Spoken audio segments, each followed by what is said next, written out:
Tama kamuna este zali kobeba. Awa nazali koyebisa jibe piano. Yonde olobaka, on ne fait pas la fête quand ça brûle chez le voisin. Maintenant, ce n'est pas chez le voisin où c'est en train de brûler, mais c'est chez toi. À Goma, ça brûle. Donc, il n'y a pas de fête à Kinshasa. Autant que dans le stade à Martyr. Stade, le 30, quand vous allez défiler, il y a liberté. Bisognoso du 20 au 30. Moi, il y a Emery Patrice Lumumba, Mouzé Kabila, Héros na Bisognoso, Oba Bundela Mboko, Potoko Maneskato Zali, pour la mémoire na bango. Et en plus, pour la bande de Biso na Est, Oyo Makilezo Tanga matin, midi, soir. Les militaires bazo kufa pamba na front. Likambo ya fête na Kinshasa Toboy. Passeport diplomatique, tango yangoyo. Ma passeport diplomatique ezati ya kokende sa fier. Tozo kosenga na bande biso daju na yaya na ye maître Gims. Ba onyoso bazwaki ba passeport diplomatique Koffi Olomide. Fali Ipupa. Ba tunyoso Vandame ozwaki passeport diplomatique. Ba boxer na biso bozwaki yango.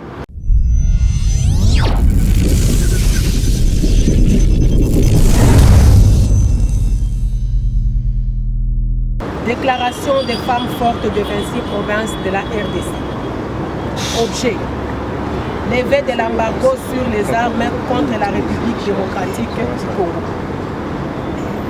Les femmes fortes de 26 provinces de la RDC interpellent le Conseil de sécurité des Nations Unies et les autres pays occidentaux pour leur silence quelque peu complice par rapport à la situation sécuritaire dans la partie est de la RDC, qui perdure depuis plus près de 3 décennies.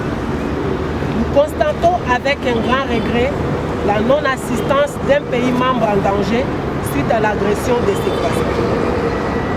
L'attitude adoptée par le Conseil de sécurité des Nations Unies de ne compter que les morts de ces génocides congolais sans pour autant décider la mise en place d'un tribunal international pénal pour juger et condamner les commanditaires nous laisse perplexes. Plus grave encore, depuis plus de 40 ans, la RDC est sous embargo sur les armes. Ce qui veut dire que la communauté internationale accepte que la RDC, un pays souverain, soit agressé par n'importe quel pays et que ces derniers restent sans moyen de défendre son intégrité territoriale. Ceci est inadmissible et cela nous pousse à croire qu'il s'agit d'un vaste complot international ourdi contre la RDC. Par conséquent, nous demandons sans délai la levée de l'embargo sur les armes imposées à la RDC, la mise sur pied d'un tribunal pénal international contre les génocidaires. Nous demandons à tous les peuples congolais de s'élever comme un seul homme et de se joindre à nous pour des manifestations pacifiques de grande envergure à partir du 20 jusqu'au 30 juin afin d'exiger la non-prorogation de l'embargo sur les armes contre la RDC qui expire le 1er juillet 2020. Pour les Congolais, c'est 30 juin 2022 égal à l'indépendance militaire de la RDC.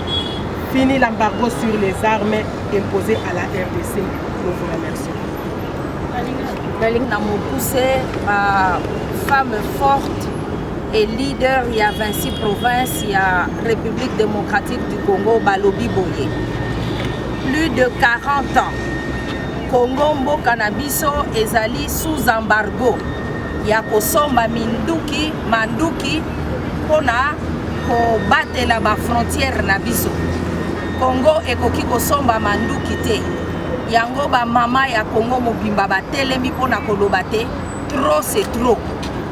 Esengeli embargo wana elongwa sans délai.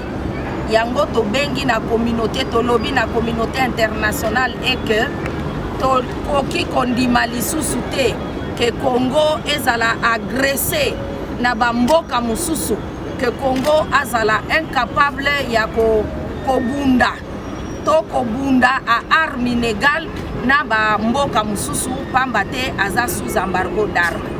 Yango ba mama balobi ete kobanda le 20 juin ti le 30 juin ba manifestation pacifique ya koboya prolongation ya embargo wana ekosalema.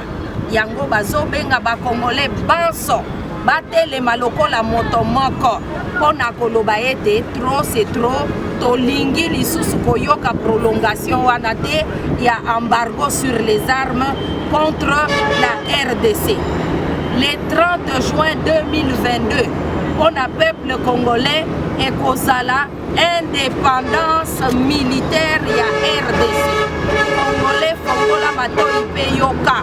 Le 30 juin 2022 indépendance militaire ya mboka na biso. 40 ans ya embargo ekoki trop c'est trop. Merci beaucoup.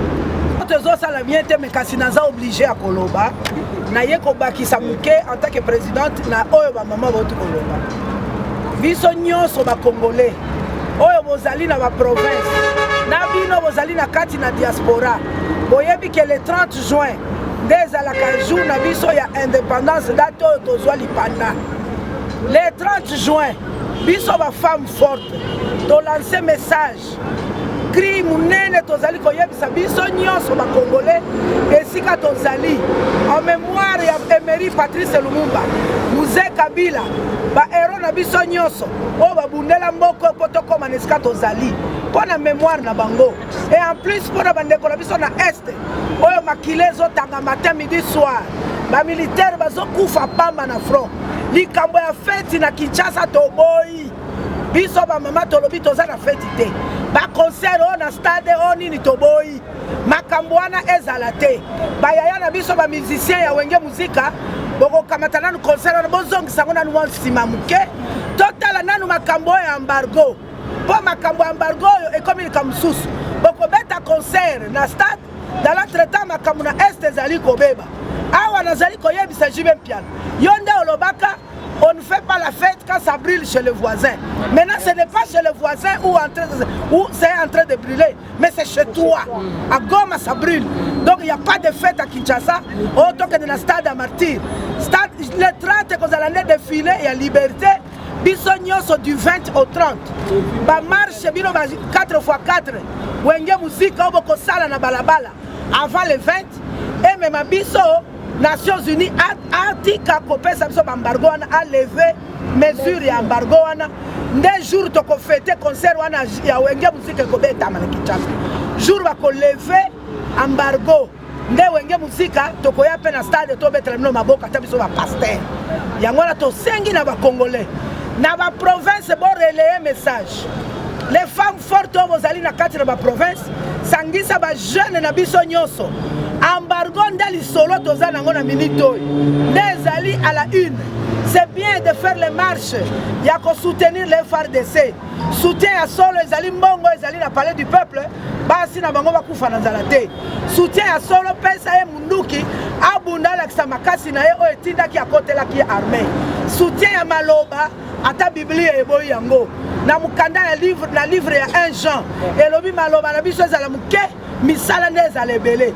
Donc le 30 juin tosengi na bakonzi ya mboka na biso eza la journée ya indépendance militaire biso nyonso du 20 au 30 tout le monde va marcher partout ba makelele biso ba mama tokotambola na banzungu na makolongulu papa Simoki Mbango lakisa biso pour que batu nyonso batelema Nations Unies atika makambo na ye ya ko prolonger lisusu embargo na Congo.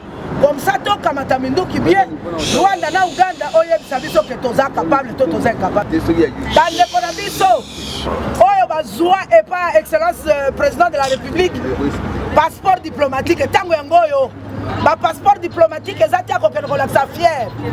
Tozo ko senga na bande Konabiso daju na yaya na ye maître Gims. Ba onyo so bazwa ki ba passeport diplomatique Koffi Olomide Fally Ipupa batu nyonso Vandame ozwa ki passeport diplomatique ba boxer na biso bozwa ki yango kuna esika bozali tango kosala diplomatie nde yangoyo bozwa kate ba faveur ya mboka Congo oyo bokendo kotia na seba oreye na bino bolalaka to ezala mise na kati na bandako na bino tango kosala diplomatie yangoyo bosala sikoyo diplomatie tosengi pe na ba ambassadeur o bazali na Congo nakalisi bozali témoin ya souffrance tozo vivre. Maintenant il est temps ya ko informer ba nini na bino kuna ba pays na bino d'origine que maintenant trop c'est trop pour les Congolais. Le 30 tozozela toyoka boleve embargo na bino soki boleve yango te le premier tokomona.